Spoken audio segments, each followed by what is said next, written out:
Welcome students, आप सभी के अपने चैनल हाई लेवल हिस्ट्री पर फिर से स्वागत है। बहुत जोर शोर तरीके से आपका स्वागत है, क्योंकि इसमें देखिए आपका जो हिंदी है वेरी वेरी मोस्ट इंपॉर्टेंट है। हिंदी में उन सभी प्रश्नों को आपको हम सॉल्व करा रहे हैं जो आपके एग्जाम के लिए वेरी वेरी मोस्ट इंपॉर्टेंट है। तो मेरे पास स्टूडेंट्स आप सभी लोग अल्लाह तक जुड़े रहिए, क्योंकि बहुत ही इंपॉर्टेंट वीडियो आपके लिए होने वाली है। और आपके लिए इनमें देखिए गद्यांश पद्यांश से रिलेटेड सारे प्रश्न आपको लिए गए हैं। ठीक है, वीडियो थोड़ा लंबी होगी तो आप लोग सभी तो लास्ट तक जुड़े रहेंगे। सारी चीज़ों को अगर समझना है तो अच्छी तरीके से, अगर और वीडियो पानी है तो आप लोग चैनल को लाइक कर सकते हैं, शेयर कर, सब्सक्राइब कर सकते हैं। ठीक है, तो इसमें अगर आपको वीडियो पसंद आएगी तो आप लोग लाइक ज़रूर करिएगा। ठीक है, अब देखिए इसमें बात क्या करेंगे, आपको पहले मॉडल पेपर के बारे में थोड़ा बता देते हैं, उसके बाद आगे सॉल्व करने का प्रयास करते हैं। देखिए समय 3 घंटे 15 मिनट आपको दिया जाएगा, पूर्णांक 70 नंबर का रहेगा। और प्रारंभ के 15 मिनट आप बच्चों को प्रश्न पत्र पढ़ने के निर्धारित किए जाते हैं। ठीक है, प्रारंभ के 15 मिनट आपको प्रश्न पत्र पढ़ने के निर्धारित किए जाते हैं। उसका देखिए कुछ निर्देश हैं आपके लिए। क्या निर्देश है कि सभी प्रश्न करना अनिवार्य है। ठीक है, थोड़ा मुंह में प्रॉब्लम होने के कारण आवाज़ सही से नहीं जा रही, तो आप लोग थोड़ा इसको करिएगा, इसको थोड़ा आप लोग एडजस्ट करिएगा इसलिए। ठीक है, देखिए पेपर में 2 खंड होंगे, खंड क और खंड ख। ठीक है, अब पहले हम बहुविकल्पी प्रश्नों की बात करेंगे। बहुविकल्पी प्रश्न देखिए क्या है कि हिंदी का प्रथम मौलिक उपन्यास कौन सा है।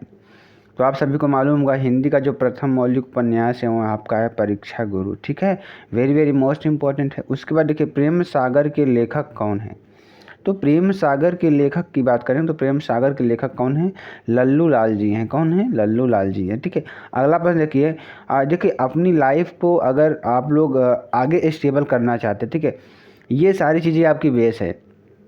जैसे आप लोग 12 पास करेंगे तो 12 पास करने के बाद आप लोग जैसे जाएंगे कहीं, कोई लोग इंजीनियरिंग करेंगे, कोई लोग डॉक्टर बनेंगे, कोई लोग वकील बनेंगे, अदर अदर फील्ड में सभी लोग अपना अपना करियर ढूंढेंगे, जिसको जिस फील्ड में अच्छा लगेगा।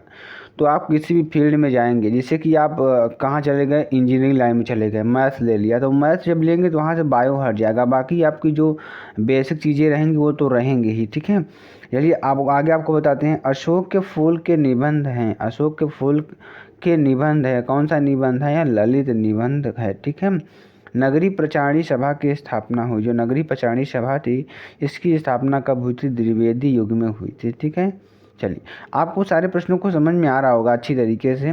देखिए प्रकृति के सुकुमार कवि कहलाते हैं, प्रकृति के सुकुमार कवि कौन कहलाते हैं, सुमित्रा नंदन पंत जी कहलाते हैं। ठीक है, चलिए भारतेंदु युग की रचना है, भारतेंदु युग की रचना जो है क्या है हमारी, प्रेम माधुरी है। क्या है, प्रेम माधुरी। ठीक है, कामायनी किस युग की रचना, जो कामायनी है किस युग की रचना है, तो कामायनी हमारी छायावादी युग की रचना है। ठीक है, चलिए नवधा भक्ति के प्रकार है, जो नवधा है भक्ति के कौन सा प्रकार है, नव भक्ति का प्रकार है। क्या है यह नव भक्ति का प्रकार है। ठीक है, चलिए दिनकर को पीठ पुरस्कार मिला, दिनकर को पीठ पुरस्कार किस पर मिला था, उर्वशी पर मिला था। किस पर, उर्वशी पर मिला था। रीत काल की प्रमुख विशेषता क्या है, तो रीत काल की जो प्रमुख विशेषता है वह क्या है, मुक्तक काव्य की रचना है। ठीक है, मुक्तक काव्य रचना है।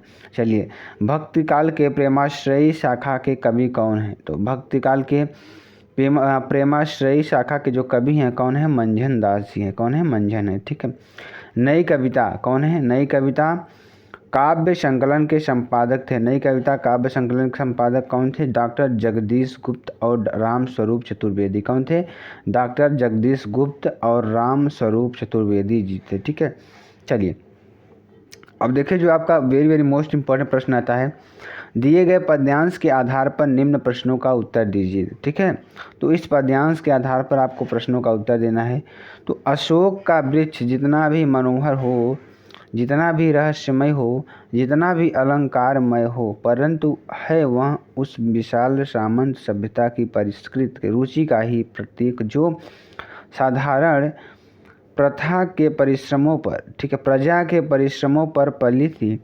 उसके रक्त के संसार कणों को खाकर, ठीक है, कणों को खाकर बड़ी हुई थी, और लाखों करोड़ों की उपेक्षा से जो संबद्ध हुई थी वे सामंत उखड़ गए, समाज ढह गए, और मदनोत्सव की धूम धाम भी मिट गई। ठीक है, तो ये सारी चीज़ें थी जो आपके लिए वेरी वेरी मोस्ट इंपॉर्टेंट थी। तो यहाँ पर देखिए इसका हमें क्या करना, अभी इसमें जो प्रश्न आएंगे उन प्रश्नों का हमें उत्तर देना। अभी आगे आपका पद्यांश भी आएगा, आप लोग लास्ट तक बने रहेंगे तो सारी चीज़ें आपको क्लियर हो जाएंगी। देखिए सामंत जो है सभ्यता की परिष्कृत रुचि का प्रतीक कौन है? लाखों करोड़ों की उपेक्षा से कौन समृद्धि हुई थी? आज उस सामंती सभ्यता की क्या स्थिति है? ठीक, रेखांकित अंश की व्याख्या कीजिए। और अगला प्रश्न क्या है, पाठ का शीर्षक एवं लेखक का नाम उल्लेख कीजिए। देखिए पहले प्रश्न के उत्तर की बात करते हैं। तो सामंत सभ्यता की परिष्कृत रुचि का जो प्रतीक है वह क्या है? अशोक का वृक्ष है। क्या है? अशोक का वृक्ष है। सामंत सभ्यता मतलब जो सभ्यता समृद्ध थी, ठीक है, एक तरीके से परिपूर्ण थी। लेखक के अनुसार लाखों करोड़ों की उपेक्षा से कौन समृद्ध हुई थी? यानी कि लेखक के अनुसार लाखों करोड़ों की उपेक्षा से कौन समृद्ध हुआ था? तो यहाँ पर थोड़ा देखिए यहाँ पर थोड़ा डिफेक्ट हो गया है, तो ये इसको छोड़ करके आगे हम बढ़ते हैं थोड़ा, इसको बाद हम आपको क्लियर कराएंगे। तो लेखक के अनुसार आज उस सामंती सभ्यता की स्थिति ऐसी है कि वे उखड़ गए, उनका समाज ढह गया, उनके विलासितापूर्ण जीवन की धूमधाम मिट गई है। ठीक है, चलिए रेखांकित अंश की व्याख्या करते हैं और आपको थोड़ा अच्छे तरीके से समझाने का प्रयास करते हैं। लेखक का कहना है कि संसार का नियम है, जो वस्तु अथवा परंपरा है वह समय के साथ परिवर्तन होता ही है। कुछ समय पश्चात उसके स्वरूप में आमूल परिवर्तन होकर वह एक भिन्न रूप से हमारे सामने होती है। यही बात संस्कृति के संदर्भ में भी होती है। यही कारण है कि सभी सम्राटों और सामंतों ने जिस विलासी और चाटुकार संस्कृति को जन्म दिया था वह मन को लुभाने वाली और व्यक्ति को उन्मुक्त करने वाली संस्कृति धीरे धीरे समाप्त हो गई है। ठीक है, तो ये आपको अच्छी तरीके से समझ में आ गया होगा। चलिए अगला जो प्रश्न है हमारा, पाठ के शीर्षक का नाम लिखना है। तो पाठ के शीर्षक का नाम क्या है? अशोक का फूल है और इसके लेखक का नाम हजारी प्रसाद द्विवेदी जी है। तो आपको अच्छी तरीके से समझ में आ गया होगा। चलिए अगला जो प्रश्न है पद्यांश है, इस पद्यांश में भी आपको अच्छी तरीके से समझाने का प्रयास करेंगे। अभी आप लोग आई होप लास्ट तक बने रहे होंगे, आपको सारी चीज़ें क्लियर हो रही होंगी। ठीक है, चलिए अगला पद्यांश क्या है? दिए गए पद्यांश के आधार पर निम्नलिखित प्रश्नों का उत्तर दीजिए। ठीक है, चलिए। जाते जाते अगर पथ में क्लांत कोई दिखावे, तो जाके सन्निकट उसकी क्लांतियों को मिटाना। धीरे धीरे परस करके गात उत्ताप खोना, सदगंधों से श्रमित जन को हर्षितों सा बनाना। लज्जशीला पथिक महिला जो कहीं दृष्टि आए, होने ना देना विकृत वसना।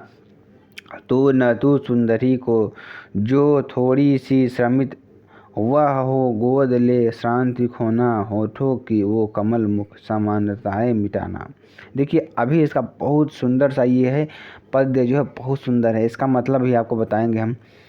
राधा पवन को क्लांत व्यक्ति के संबंध में क्या समझाती हैं? ठीक है, राधा ने पवन को पथिक महिला के साथ कैसा व्यवहार करने के लिए निर्देश दिया। कमल मुख में कौन सा अलंकार है? रेखांकित अंश का भावार्थ स्पष्ट कीजिए। अगला प्रश्न देखिए, उपयुक्त पद्यांश का शीर्षक और उसके कवि का नाम लिखिए। पहले प्रश्न का उत्तर जानते हैं। राधा पवन से कहती हैं कि जाते जाते यदि मार्ग में तुझे कोई थका हुआ, दुखी और व्याकुल व्यक्ति दिखाई दे तो उसके निकट जाकर उसके दुखों को दूर करना। देखिए जो राधा थी वो अपनी पवन दूतिका बना करके कृष्ण के पास संदेश भिजवाती हैं।